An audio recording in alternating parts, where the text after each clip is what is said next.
Hey guys, welcome back to my channel, Make It Make, where I always try to encourage you guys. If you can't get it to make, then make it make. My name's Leilani, and today I am actually in my pantry down here in my basement, and it's not really organized, so sorry about that. It's, the beginning of the canning season, and I'm trying to continue to rotate things in my pantry and take inventory of what I have, things like that. So I thought, why not do a quick video on things I will never can again, or just things that just didn't turn out right. So the first thing is potatoes. I will never can potatoes again. Maybe I shouldn't say that. It's just, I don't know what I'm doing wrong with these potatoes. I followed the directions to the T, excuse me, and I'm not sure what went wrong. Aesthetically, they look great. They look great. The liquid looks fine. I just thought that when I'd open it up, it'd be great, for soups, blending them, casseroles, frying them. And what the problem with these potatoes is that when I opened them up, and I tasted them, they tasted absolutely horrid. They were just so disgusting. And I was just so underwhelmed because I had high hopes for this. This was something I was really excited to can. So I don't know if it was the potatoes that I used. The potatoes were fresh, they were good. I'm not quite sure what went wrong. So if you guys have any solutions or anything, definitely let me know, because everything else came out fine, but it was the taste. And I did try to put it in a recipe. It was a casserole recipe, and everything tasted like the potatoes. I thought maybe, well, I could put it in a recipe and it'll cook it out. That didn't happen. It was just absolutely horrible. So as of right now, until I find some other solution, I will not be canning potatoes again. So I absolutely love red beets. I love pickling them and putting them on top of eggs and putting those eggs in the fridge and pickling that.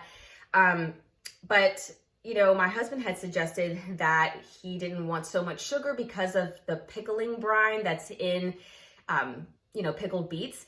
So he was like, let's just pressure can just regular beets, no pickling, nothing, just beets and water. So we did that. And, I don't like it. I like pickled beets. It tastes a lot better to me. I don't know. I couldn't stomach these. They were just like, they tasted like nothing. And I know how people say that beets taste like dirt. And I guess with this, the way that this was processed, it did kind of taste more like dirt. And I don't think it's as aesthetically pleasing as red beets. Let me go grab a jar of the pickled red beets.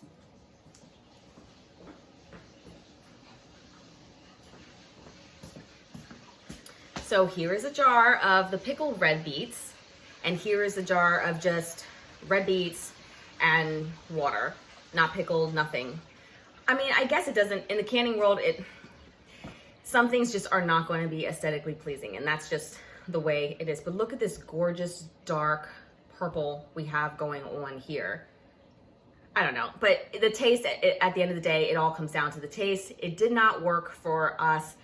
And yeah, we're kind of force feeding ourselves these because I don't like to waste food, but that's probably why. It was easy to can. I will say, with pickling these guys, I could easily do a water bath. If I did not pickle these guys, I had to use a pressure canner for this one. Okay, so the next thing is apple butter. Now, I know what you're thinking, like, who in the world does not love a jar of apple butter? It's not that. I love apple butter. I was so excited to can this as well. The only thing is that nobody's eating it in my house. Nobody. And that's kind of like another thing that you have to think about when you're canning is, are we going to eat it? Is it worth canning? Because if not, then it just sits on the shelf. We can give it away as gifts. That's the good thing, is that we can give it away as a gift. But I won't can it again because just nobody will eat it, which is a shame, because it's like, who doesn't love a jar of apple butter? I don't know, but nobody will eat it. Nobody's interested in it. So that's something I won't be canning again. Okay, so the next thing that I just won't even attempt to even try it again. Like it's done. I won't do it. Is garbanzo beans. Now I know obviously this is a can from the store. It's not like I have it here on my shelf. Because it never even made it to the canning process, to jarring. It just never even made it. I guess what happened is that I had bought dried garbanzo beans. They were organic. And I did the soaking method. The next day when I checked up on them, oh my gosh, the smell was just terrible. And I just could not get past that. I was wondering, did I do something wrong? Is it supposed to smell really bad? I tried looking it up and I just didn't get any information. And I was really bummed about that because we go through a ton of garbanzo beans, a ton of them. So if you guys know a way to can them where I don't have to deal with the smell of, I guess, the soaking method, that would be great. I would love to hear what you guys have to say about that. Maybe I'll attempt it again, but it was really, really bad. And to dump that all out, oh, it was just terrible. I did not like that at all. All right, well, that is what I have so far. I'm pretty sure there's gonna be other things that come about when I am canning. I think the number one thing I've learned over 15 years is to just definitely try to stick to canning what you like. And that can be hard, especially if you're a new canner, because when you're new, you want to can everything. And then sometimes even as a seasoned canner, when the season does come around, you start to get that itch and you want to can everything else as well. So I don't know if it actually really ever goes away. But anyway, so those are the things that I probably will not can anymore because they were problematic. It just wasn't a hit in our house, or just nobody liked it. It didn't turn out well for mysterious reasons that I still have yet to unfold. So if you guys have any suggestions or tips or tricks that could help me with some of the items that I pointed out, that would be really great. And I actually might attempt it again. But other than that, guys, I hope you have a great week. God bless you all. And I always say, if you can't get it to make it make, and take care.